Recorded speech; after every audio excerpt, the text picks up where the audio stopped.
The release date was near, finally March of 2020. After years of waiting for a new Animal Crossing game, we'll finally get what we have been dreaming about. New characters, improved quality, countless hours of gameplay. Friday the 13th of March arrives. There is a week left from the awaited release. We get a 2-week break from school. It couldn't get any better. You know the rest of the story. Animal Crossing New Horizons made possible exploring your outsides while being in lockdown.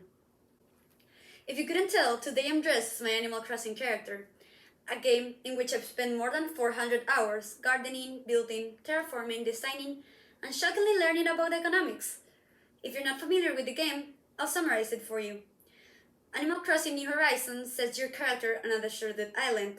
There, you get to meet characters such as Tom Nook, the raccoon who sells you all kinds of overpriced items and forces you to work non-stop to pay your house debt, Timmy and Tommy, two little raccoons who own a shop, and two randomly selected neighbors. On this island, you may fish, catch insects, collect fruit, chop trees, build items, design a whole island, and more.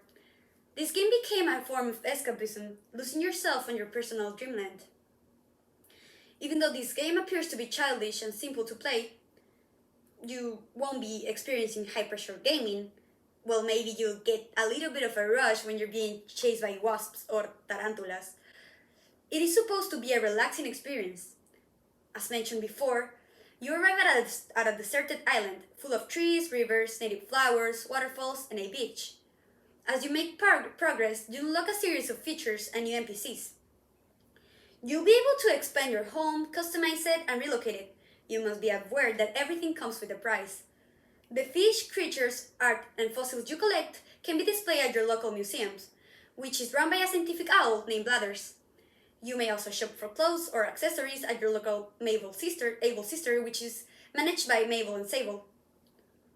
The number of options for decoration and design on the island are endless. Once you pick up a theme, you might spend hundreds of hours trying to perfect it.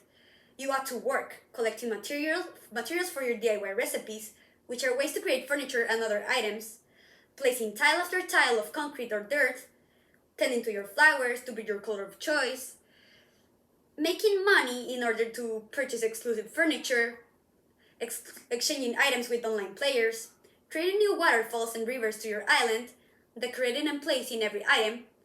Yet, the most important and time-consuming aspect of the game will be just appreciating what you have created. According to Kesa McDonald, the real magic of Animal Crossing is that you really can play it any way you like. You might play it casually, a few hours a week, or for long periods of time every day. In order to create your own dreamland, you will work as hard as you may wish. Now that I've mentioned a few of the main aspects of Animal Crossing, I can begin to discuss the financial aspects of the game. As Knowledge Hub explains on his video titled Animal Crossing New Horizons of Capitalism, one of the many parallels we can find in the game with our own lives is the financial aspect. As soon as you start the game, you are immediately a debt. How will you survive without a place to live? This debt only increases not only from the interest rate, but the game creates a need for extra rooms and bigger spaces that truly don't bring anything of value to your life on the island. Consequently, you end up buried on an exponentially growing debt. This becomes a parallel to capitalism in our lives. We must do hard work to get the things we need to survive. With every little effort you make, you get rewarded. This intends to keep you on the productivity cycle. The game also provides a banking system, an ATM. You only have the possibility to save money on your account or pay your debt to the bank. You may think that selling overpriced insects or fruit will allow you to gather enough money. In reality, the only way to become extremely rich on this game is through the stock market. The in-game stocks are turnips, and they can only be purchased on Sunday mornings and will only be valid, this means not spoiled, for a week. The purchasing prices varies around 90 to 120 bells, which is the in-game coin. The selling prices, on the other hand, fluctuate between 90 to 700 bells. The turnips must be valid for you to be able to sell them to Timmy and Tommy. This gives the player the opportunity to increase their investment and become very rich. This whole subject brings into perspective the fact that this game main audience is supposed to be kids. After talking about the financial aspects of the game, I would like to tell you a little bit about my own experience. This is a point that I like to call the rise, the downfall, and the rise again. In the first 6 months of the game, peak quarantine time, the only thing I would do on my free time was obsess over my Animal Crossing island.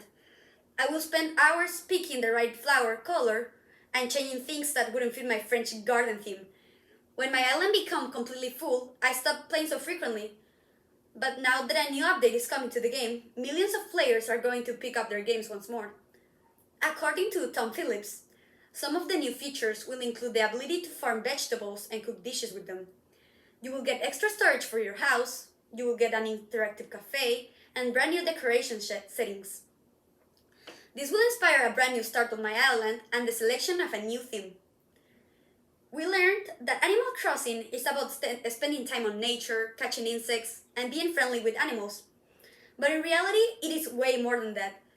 It gives the player the opportunity to exploit their creative side and decoration abilities. You might be able to fulfill your childish wishes for a house full of fun items in which you might spend time playing with your friends. In Animal Crossing, there is a legend that circles around.